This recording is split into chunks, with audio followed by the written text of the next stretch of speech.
In the future, society is split into two factions, the wealthy on the offshore and the poor on the inland. When inland citizens turn 20, they get a single chance to pass a selection program known as the process. The chosen 3% never return. In the 104th year of the process, Michelle hears a voice in her earpiece announcing that the selection gates are open.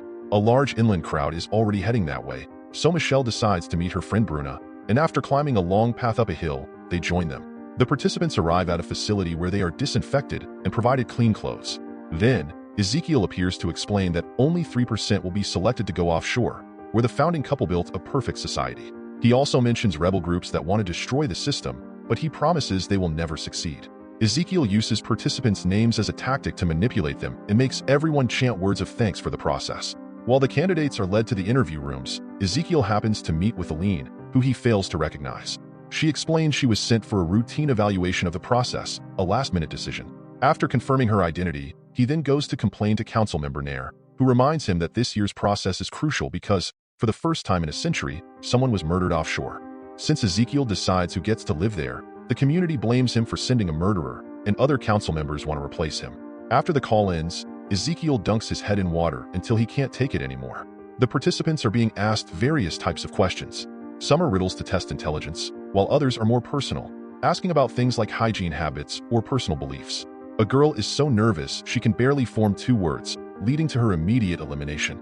A boy gives overly confident answers, but interviewer Denise can tell it's just memorized material with no real personality or originality, so she kicks him out too. The boy protests so much that he has to be forcibly removed. Michelle is asked if she knows anyone who has passed the process. She says my boyfriend, swearing she doesn't want to pass just because of him. However, she still wears his necklace, so the interviewer challenges her to take it off. After she does, the man explains to her she made the right choice because her boyfriend's profile shows he's dead. Meanwhile, Ezekiel is summoned by Kasha, who informs him they've captured a member of the rebel group known as the Cause. The man is being tortured for information, and he reveals that one of the selected participants is part of his group, but he doesn't say who. As the approved candidates move to the next stage, a rejected participant is seen lying on the floor as he jumped off the balcony to end his life. The selected group is told not to be concerned. All candidates are scanned to verify their registration. Joanna notices that Raphael has a fake registration, but the scanner approves him, and he moves on to the next test. The candidates are given a pile of blocks and 3 minutes to assemble as many cubes as they can. They expect at least 9 cubes, and anyone with fewer will be eliminated. When the test starts, many participants grab a bunch of pieces for themselves, but Michelle sees that Fernando is struggling to reach due to his wheelchair, so she slides blocks over for him. Everyone builds quickly, though many people begin panicking as the time nears its end. Raphael only has 8, so he steals one from his neighbor, and that person gets eliminated instead. Michelle only has 8 too, but Fernando arranges her 8 cubes into one larger cube to make it 9, allowing her to pass. Joanna also passes. During the lunch break, everyone judges Raphael for being a cheater. He starts ranting and approaches a big guy to irritate him, prompting the man to beat him up. Soon, others join in, but Marco feels guilty and makes them stop. Raphael stands up. Joanna approaches him and says she knows the beating was to gain sympathy and suggests an alliance, and if betrayed, she'd expose his fake registration. Meanwhile, Ezekiel meets with Denise. He doesn't blame her for the candidate's death, but he still dunks her head in a bowl of water, ignoring Aileen's objections. Pulls her out, confesses. He does the same to himself as a reminder of the life and death nature of their work. Denise returns shortly and thanks Ezekiel for everything. Just then, Kasha calls Ezekiel and informs him that they have a lead. So they pull out Michelle and Bruna from their lunch and cover their eyes with a black compound, lead them into a secret room, remove the compound, and inform them about the mole. Their intel suggests this mole lives on the same block as the girls, meaning one of them must be the rebel. The girls insist it's not them, so Kasha gives them 3 minutes to confess or she'll kill them both. After Kasha leaves the room, the girls argue, each swearing they aren't the rebel. In the end, they agree to attack Kasha and make their escape. Then Michelle starts recalling all the training she received from the rebels. She never had a boyfriend. The necklace was just a prop for a fake story to gain sympathy. Michelle joined the cause to get revenge on Ezekiel for killing her brother. When Kasha returns, Bruna attacks her and is immediately shot. Michelle tries to grab Kasha's gun, but Ezekiel arrives and takes it first. He simply pushes Bruna's body off Kasha, who now believes Bruno was the mole. They ask Michelle to keep it secret and send her back to the waiting room. Michelle then finds a corner to cry in private. Next, the candidates undergo a physical examination. When it's Fernando's turn, the scanner detects his wheelchair and sets off an alarm, leading to his removal. In a lab, a doctor confirms he has no sensation in his legs and injects a green substance into a bruised spot on his back. A glow appears for a few seconds, and after feeling some pain in his back, Fernando is shocked to feel his legs again. The doctor explains that this effect will only last for a few minutes, and to receive the full treatment, he must pass the process. Fernando gets back in his chair and joins the candidates heading to their next test. The room resembles a house filled with mannequins in various poses. The participants are instructed to analyze the scene and figure out what happened to a blue mannequin, which appears to be in distress. As Michelle's group begins searching for clues, they hear speakers announcing which groups are being eliminated for submitting incorrect answers. Michelle notices that the mannequins have vaccine scars, indicating they are from the offshore. After much observation, Fernando shares his theory. The hostess invited some friends to dinner because she wanted to poison the woman her husband was having an affair with. Fernando is proud of his theory and wants to press the button to contact the examiner, but Raphael stops him, saying that theory is wrong because the process wouldn't show adultery and murder happening on the offshore. He thinks the distressed mannequin is allergic to silver as everyone is wearing something made of metal except for her. They press the button to share it. They're informed they're correct. Everyone in the group passes except for a boy who contributed nothing. During another break, Joanna takes Lucas to the bathroom so they can get intimate inside a stall, unaware that another candidate can hear them. Meanwhile, Aline sees Ezekiel leaving the building. Outside, he is gathering items hidden under rocks to disguise himself. Aline uses the security cameras to spy on him and is surprised to find him in a rough neighborhood posing as a beggar. When he finally realizes the cameras are tracking him, he runs away, dropping a lot of food in the process. Moments later, the candidates are divided into groups of 7 and sent to another room. There's a bag containing only 6 coins, and after 15 minutes, only those holding a coin will move on. If they haven't decided who is out after 15 minutes, the entire group will be eliminated. Raphael quickly grabs a coin and announces that he's keeping it, prompting Marco to seize him with great force and threaten him to drop it. All the coins are kept in the bag as they argue without any outcome. As 5 minutes remain on the clock, they decide to draw names using a Agata's scarf. They create strips, and whoever picks the shortest will be eliminated. Joanna is the one who loses, so everyone else takes a coin from the bag when the examiner arrives. However, when Lucas reaches in, he discovers the bag is empty as Joanna had hidden a coin, and now she leaves with the winners while he is expelled. All candidates use their coins to receive drinks, not Joanna, who keeps remembering how men in her neighborhood used to beat her up in the streets. When Ezekiel returns, he checks the cameras to locate himself and runs facial recognition software, but it yields no match. Then he submerges his face in water. Later, Aline sends the footage to Mateus, the council member determined to bring Ezekiel down. He instructs Aline to discover what Ezekiel is concealing. At the same time, Nair informs Ezekiel that Aline is working for Mateus, so he should remain cautious. For the next test, candidates are called in groups rather than being tested all at once. Those left in the waiting room observe the eliminated participants leaving with wet pants. Denise calls Michelle's group and explains they need to cross the tunnel as a group within 5 minutes. Inside the tunnel, they encounter a countdown and flickering lights that hinder visibility. Soon they begin hearing voices, and Fernando sees himself walking again. It turns out there is gas in the tunnel causing them to hallucinate, and they must conquer their paranoia to escape. Soon everyone is paralyzed with fear except for Joanna, who reaches the end. However, when asked to be let out, she's told the entire group needs to be at the door for them to win. Joanna starts hallucinating but disregards it and continues ushering others towards the door. Joanna saves everyone, even dragging Agata by her legs. With only 2 seconds remaining, they place their hands on the scanner and open the door, stopping the gas simultaneously. The victorious candidates get dormitories to sleep. Agata is still caught in a panic attack, but the examiner assures her it will subside soon. Later, Fernando and Michelle are seen sharing a kiss. Joanna recalls breaking into the house of the men who attacked her to steal their gun and supplies, but a noise startles her, and she fires the gun. To her shock, the noise had come from a toy car, and is revealed later that she had accidentally killed a young child. In the present, Joanna notices someone moving around and follows the figure to the bathroom. When she peeks into a stall, she believes she sees the dead child. It's actually Agata, who jumps on her to strangle her. Raphael finds them and, at first, just watches, but eventually helps and stops Agata. Meanwhile, Ezekiel sees an alert on his computer and spots a child sneaking around. He investigates and finds the child in a hallway. His name is Augusto, and he's there because he's hungry. After deleting the footage featuring Augusto's face, Ezekiel takes him to his room to share dinner. It turns out the food Ezekiel had taken out was meant for this child, so he explains that he won't be able to visit for a while because he's being monitored. Ezekiel gifts Augusto a pair of glasses so he can see better. He also gives him a cube to play with. When Aline knocks on his door, Ezekiel hides Augusto before letting her in. She asks why he has 2 plates out and if it's normal for employees to leave the building during the process, but Ezekiel dodges all her questions. After she leaves, Ezekiel gets Augusto out of the building and tells him to never come again. Meanwhile, Joanna is remembering the day she asked a woman for a fake registration. The implant had to be inserted through surgery and was under the name of the previous owner, so the girl became Joanna to match it. Joanna wakes up from the surgery only to learn there was a bounty on her head for killing the child. The woman was disappointed in her and kicked her out. In the present, Raphael finds her and notices the scar. He reassures her that she isn't a bad person, and they strengthen their alliance. In the morning, Joanna and Fernando leave the room and discover the way they came through is now blocked by a wall. While Fernando tells the others that they're trapped, Joanna investigates a vent. Marco tries opening a door and pulling some levers by their beds, but nothing happens. They search the area, but there are no employees or food anywhere. Marco discovers a panel on the wall and thinks about life in his old family home, which makes him realize what the test is. He calls them over to show the lines of numbers on the panel. They need to memorize the numbers and pull the levers by matching them to the codes. They must work together there and do it at the same time for it to work. By moving quickly, they pull the levers to successfully activate the vent, which drops some food and water for them. Sadly, the gate remains closed, and the food is only enough for one person.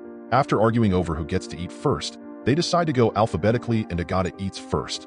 Meanwhile, Aline goes to Ezekiel's room to access his computer, which requires a fingerprint for access. She takes a fingerprint off the cube and tries using it, but the system rejects her attempt. This sends an alert to Ezekiel. Aline continues searching the room until Kasha stops her and takes her away. Ezekiel is seen accusing Mateus of sending a spy in front of the others. Aline further analyzes the print from the cube.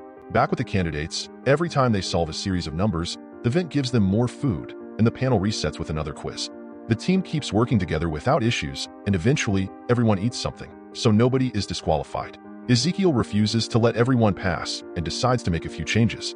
The candidates continue working, but no food is dropped for the next 10 attempts, making them irritated. An argument breaks out, and they decide to go to bed, ignoring Marco's plea to keep going. Agata stays behind, obsessively staring at the panel and the numbers.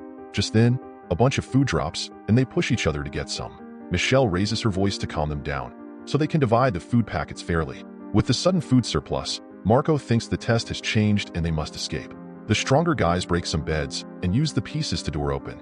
After a lot of effort, they manage to open it just wide enough to insert a metal bar to hold it in place. However, the bar begins to bend, causing panic, so Raphael crosses first.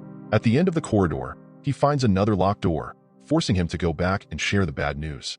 The working team has eaten all their food out of exhaustion, so Marco leads them in an attempt to get food from the others.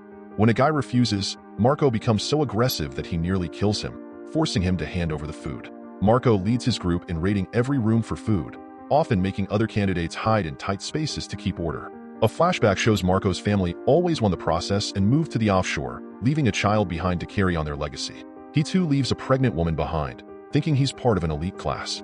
Fernando observes everything from a distance and moves ahead to warn the other rooms. Joanna continues her search and finds Agata unconscious, so she takes her shoes. Using shoes for grip, Joanna climbs through a vent and finds Ezekiel waiting at the end, while Michelle, Fernando, and others build a barricade. Ezekiel tells Joanna that although they passed the first half of the test, its true purpose is to show them the world's unfairness, revealing their true selves. Marco continues raiding for food, and he hits a woman with a metal bar, unsettling his own group. Raphael realizes the girl is dead and calls Marco out. When he attempts to punch him, the gang intervenes. Now with no choice, Raphael runs and eventually reaches the barricade. They all refuse to let him in, but then he whispers something to Michelle and she lets him come in. Meanwhile, Ezekiel tells Joanna that the candidates started this conflict and they must end it. He offers her food but warns that eating it will lead to elimination. Instead, he wants her to complete the test and earn a better life. As Marco's gang breaks through the first barricade, Joanna returns and knocks out a guard with a metal bar. She then frees the people Marco had isolated and leads them in a counterattack. A massive fight breaks out, punching and kicking each other. Despite their strength, Marco's gang goes down first. Suddenly, Joanna yells stop and tells those behind the second barricade to come out. An alarm sounds, and both doors open, prompting the candidates to rush out. An unconscious Agata, the dead girl, and Marco's gang are left behind. Marco is bleeding heavily, but he tries to stand. Since he can't, he crawls slowly toward the closing door while Ezekiel squirms watching him get squashed. As the group exits the building, Raphael reflects on the last night he spent with his brother. It's revealed that Raphael had previously attempted the process and failed. This year was to be Raphael's brother's turn, but Raphael drugged him with alcohol and stole his implant to take his identity, telling the rebels he has found a way to rejoin the process. Later, the group is informed by Ezekiel that only 9% of candidates reach this stage. When Ezekiel returns to the facility, he's confronted by Aline, who presents him with a picture of Augusto that she obtained by analyzing the fingerprint.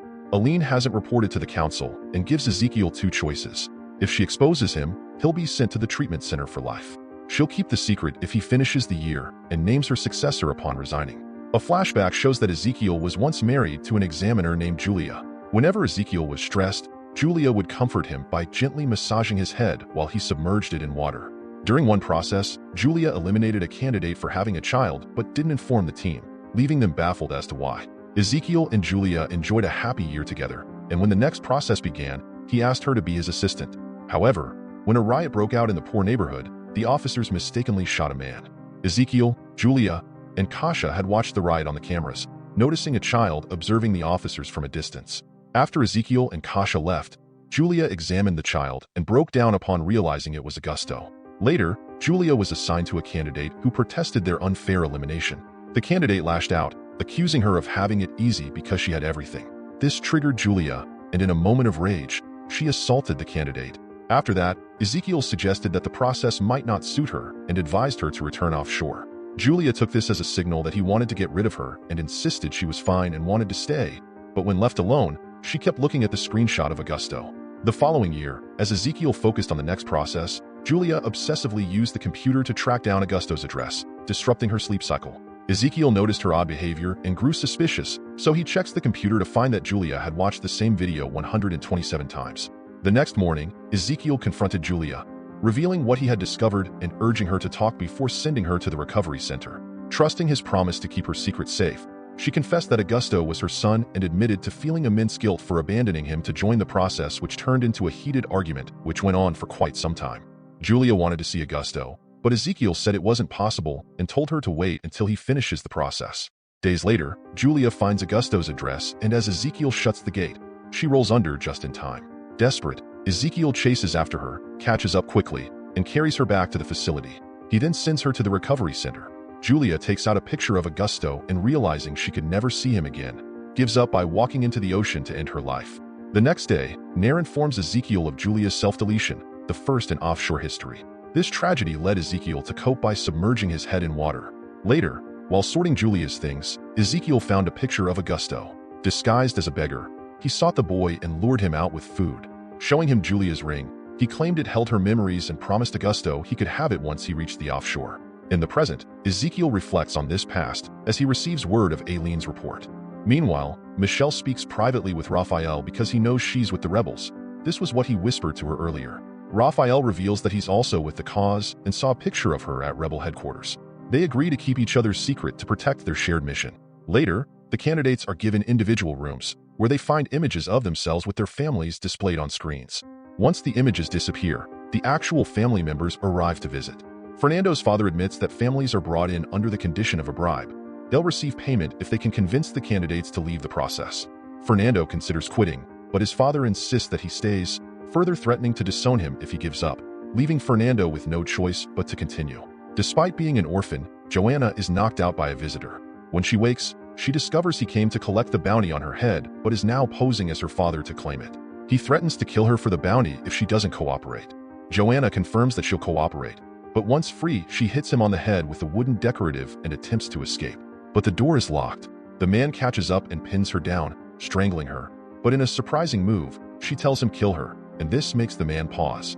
He releases her, explaining he was sent by Ezekiel to test her, to confirm she didn't join them just to escape bounty hunters, and that she has passed. Meanwhile, Michelle, also without family, learns from an examiner that she has 30 minutes to choose between money or staying. She thinks of her brother and Bruna. While pouring a glass of water, she accidentally breaks the box of money. The examiner returns and reveals the coins aren't real. Without hesitation, Michelle decides to stay. Raphael has a big argument with his mother, who wants him to take the money, especially after what he did to his brother. Upon saying no, she slaps him and further curses him, accusing him of betraying his own brother and family. He stands there, watching her go when he sees some candidates choose the money. Meanwhile, Ezekiel visits Augusto and brings him the cube, signaling their final goodbye. He tells Augusto he won't return, leaving him alone. Back at the facility, he confides in Kasia about Aline's blackmail but keeps the details secret. After the test concludes, the remaining candidates learn they will be summoned individually from this point forward. While waiting, Fernando decides to visit Michelle, and they end up getting intimate. When the interviews start, Joanna is first on the list, but since she has already passed her family test by quitting. So next in the line is Michelle, who is given a special outfit to wear and is instructed in detail to convince a couple to sign their child up for the process. Upon entering, Michelle is shocked to see Bruna's parents. Cassie instructs her to tell them about Bruna's death. After hesitating, Michelle says Bruna died in an accident, causing them to cry. Then, in a surprising turn, Michelle states that she is there to apologize on behalf of the process, attempting to persuade them to sign up their other daughter. This angers the parents, and as they try to leave, Michelle confesses that her brother also died in the process. Tears streaming down her face, she recounts her brother's death and her hatred for the system. She adds that joining the process honors his memory and ensures his death wasn't in vain. She thinks Bruno's sister could do the same, and the parents agree to sign her up. Michelle passes her test, and when Kasia asks about the story, she pretends she made it up.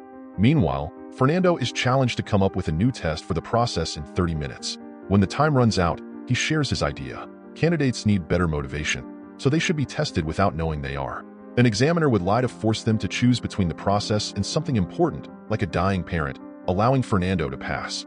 Raphael must project some images on opposite walls at exactly 6 p.m. Since the controllers are at opposite ends of the hall, he must convince another candidate to help him. He tries asking the first guy he sees, but he's been eliminated. Next, he goes looking for Joanna, who agrees to help him if he confesses why he faked his registration. She tells him the administration knows about her and has forgiven her, so she'll help if his reason is forgivable too.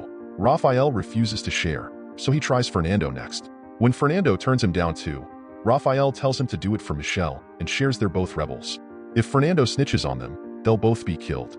Fernando helps him, and at exact 6 p.m., the images appear on the walls, allowing a super happy Raphael to pass too.